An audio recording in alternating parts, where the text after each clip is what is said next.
Retain gang, spiritual squad, retention squad. What's going on, God squad, spiritual family? What's going on, everybody? All right. So let's talk about spiritual hygiene. Spiritual hygiene. Hopefully, we have parents that taught us some basic skills in the area of physical hygiene, and hopefully in our adult lives we are practicing those things. But I find it funny, man. A lot of people don't realize how important and how deep the concept of hygiene goes. Cleanliness, right? Like, cleanliness is close to godliness, right? So those of us that are on a spiritual journey in this life, those of us that want to be the best versions of ourselves and grow and evolve and heal and mature and become people who are capable of sharing that healing energy with the world and contributing to something beautiful, we have to really focus on this hygiene stuff. And it goes way beyond trimming your nails and shave. Well, in my case, I haven't shaved in a little while, but I do keep it clean. I keep myself clean. And part of what that means to me, by the way, you guys, is like personally, and look, I take great lengths with this stuff. And I'm not saying everybody has to do this, but this is what I do. You know, I only shower in filtered shower, like I shower filter or no shower. And to me, that's hygiene, because the tap water is filthy. And the thing is, if you take a hot shower, if I have to shower in tap water, it's going to be ice cold, because at least at that point, my pores are going to close up and the water is going to run off my skin for the most part. And the toxins in the water are going to have a harder time making it into my body. But if the water's hot and there's steam, you are breathing in toxins while you're showering. So maybe you're cleaning off your body and you're scrubbing yourself with soap, but hey, what's in the soap? The soap might have toxic ingredients. These are things we got to be aware of if we're very serious about hygiene. Just because you're in the shower, steaming up the room, rubbing soap and shampoo all over your body, you might be in there poisoning your damn self. All right? So maybe the outside of your body might look clean or smell better when you come out of there, but now the inside of your body's dirty. Right? And the inside, the cleanliness of the inside of your body, I would say arguably is slightly more important than the outside, right? If the outside of your body's dirty, wash your ass, boy. But if the inside of your body's dirty, well, now you are heading in a slippery slope towards disease, maybe even chronic disease, if you don't get your act together when it comes to toxins entering your body through your skin, through your lungs, through your eyeballs, through your mouth, etc. All right, so hygiene goes deep. Hygiene is also mental hygiene. What are we thinking about? What are we giving our attention to? What kind of content are we consuming? What sort of music are we listening to? All right, this is another form of hygiene. So we want to be clean inside and outside. Now, outside has its limits in terms of the body. There's a certain point where there's the edge of my body, and I can sort of close my eyes and meditate and feel where the edge of my body is and where my body stops, and then the room begins. But then I can meditate even more, and I can start to feel the space of the room around my body, and I start to realize that my body is more than just a physical body. So I can start to experience on a somatic level the difference between my physical body and my etheric body, my energy body, my emotional body, the non-physical aspects of my body, my mental body, all of these things, they're all totally connected. Yet we can compartmentalize and experience each one individually with our conscious attention, with our conscious awareness, right? And so all of these different aspects of ourselves, if we really are serious about our growth and our evolution, we need to address all of these aspects of ourselves, and we need to be clean, have practice hygiene in all areas of ourselves. So there's emotional hygiene, there's mental hygiene, there's physical hygiene, right? There's oral hygiene, right? There's gut hygiene. So this is why, for me, clean eating is a form of hygiene, because I don't want to be filling myself with toxins. Our body does contain bacteria. You have a gut microbiome, and there are trillions of different bacteria in your body, and they're very important. They're critical to our survival. and some of that bacteria needs to eat to stay alive. And so we need to feed that bacteria. So this is why, dietarily speaking, fiber is important, because fiber helps feed gut bacteria, and also in the upper and lower intestine too. So in any case, the cleaner our guts are, the better all of this stuff is going to function. And then the gut brain axis, it's a very real thing. So the cleaner your gut is, it's easier to have a focused mind. It's easier to have conscious control over the things you're thinking about when your gut is not riddled with toxins, when your gut is able to communicate with your brain in a very clear way. That now you're informed not just by let's say conditioning in the mind or habits or neural pathways, but you're also being informed by something much deeper, which we could call intuition. And it's funny, we say, I feel it in my gut. My gut says this. Well, there's a reason why we say that. We point to our gut when we say I have an intuition. Or a lot of times we point to our heart when we say I feel this, right? There's a reason why we do this. Or when someone says, I do this, why do we point to our heart? A lot of people don't go, oh, I feel this way. You don't point to your head when you say I. Most people would point to their heart. Isn't that interesting? It suggests that you're not your head, you're not your thoughts.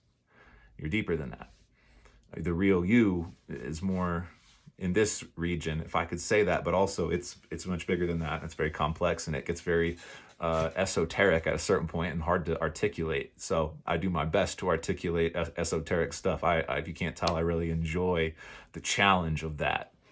And I enjoy teaching this stuff. So if we're going to take hygiene a step further, okay, I'm talking about the outside of your body, all right? And then the outside of your body extends out, and it starts to include if you have a living space, if you have a space to live in, like I do. I'm very fortunate to have a roof over my head, a space that I live in.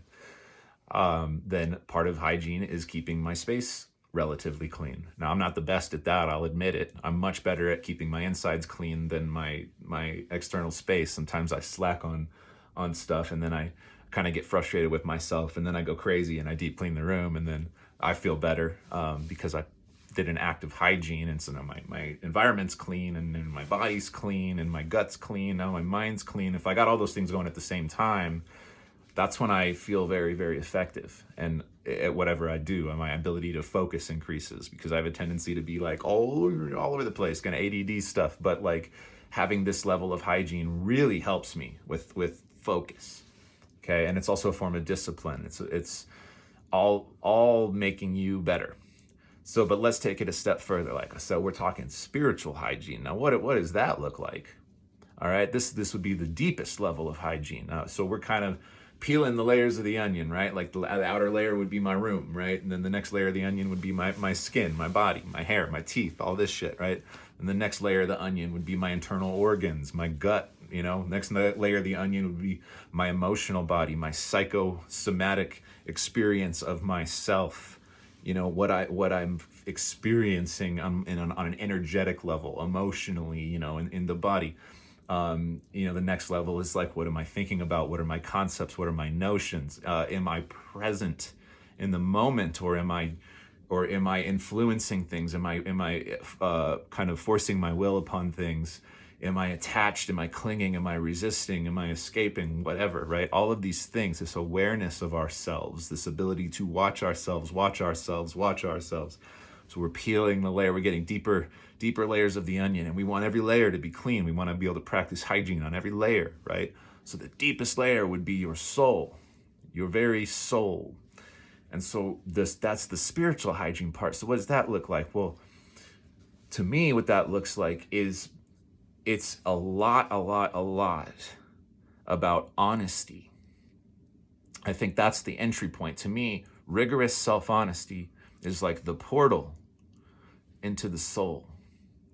And then I can practice spiritual hygiene by being rigorously honest with myself and with the world around me, by being the most authentic version of myself, by allowing myself to cry if I need to cry, right?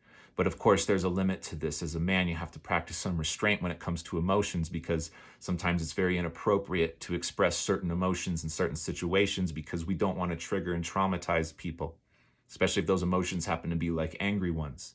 So then maybe you have to have the discernment and the maturity to understand, okay, I'm experiencing an emotion that might have a negative impact on other people. So I need to go out to the woods, or I need to go be alone in my room to process this, right? And this energetic, emotional, and mental hygiene is very closely linked to the spiritual hygiene part. I think that's our access point into the spiritual hygiene part. Then the spiritual hygiene part, this is where sexual activity comes into the mix. So you'd think, people think STDs, so I'll just wear a condom, safe sex. The condom does not protect you from a soul tie, because sex is a spiritual act. You're opening a spiritual portal. That's how every single one of us got here into the flesh. That's how every soul on earth entered the flesh, through the sex portal. Think about the power of the sex portal. Okay? Now, just because you wrapped some latex around your stuff and you put your seed into some latex instead of where it was supposed to go, doesn't mean that you guys didn't exchange energy on a very, very deep level and open some energetic spiritual portals and create some soul ties, some soul contract stuff on a spiritual level in the spirit realm. Now you guys are intertwined because you did this act together, right? So that, I take that very seriously. This is spiritual hygiene. This is why I'm celibate. Okay, that's the main reason why I'm celibate. But part of it is because to address my own codependency issues and to work on that and to heal, so that I have a fighting chance at a healthy relationship in my life, which I very much want.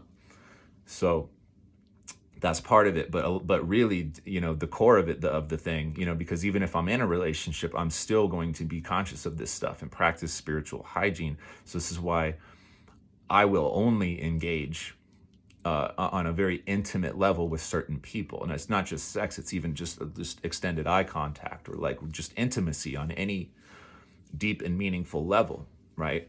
There's an exchange of energy that occurs there. And if people's energies are very, let's just say, messy, well, then I'm going to get energetically intertwined with that the more I engage with it.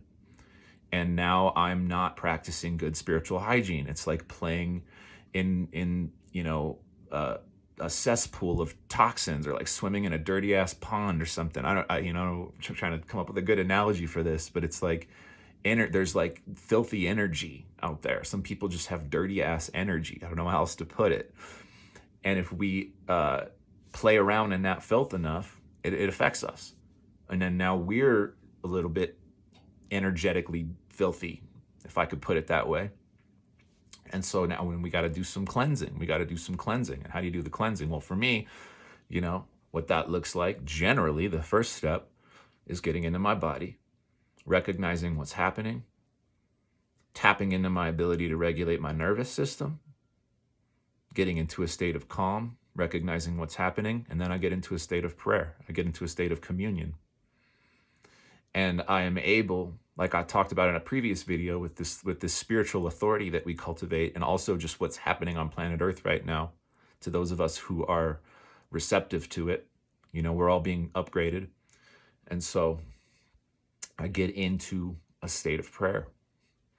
If I notice that I've exchanged energy maybe with people too much that I shouldn't have been, and now I'm noticing the effects, right? So I kind of take a spiritual shower, so to speak, by first of all recognizing what happens, studying it, having a conversation with it, noticing everything in my body, getting into prayer, getting into conscious contact with my Creator, and then releasing whatever needs releasing. Sometimes it involves tears. Sometimes it involves laughter. Sometimes it doesn't really look like anything much is happening at all. Sometimes it involves breath work practices. Sometimes I need to take a cold shower because it does something to kind of reset my mentality, and I'm more able to access my sovereignty of being, which is where I'm able to regulate myself and to clean myself by the power of my spiritual will that is given to me through the power of God. So I think that's the best way I could put that. I hope that made sense, and I hope that was helpful to anybody. And if it was, drop me a comment, let me know. Like button, help me share the message. Like you guys, I'm doing this for free. This is all out of love, man. This is all love. So with that, peace and blessings.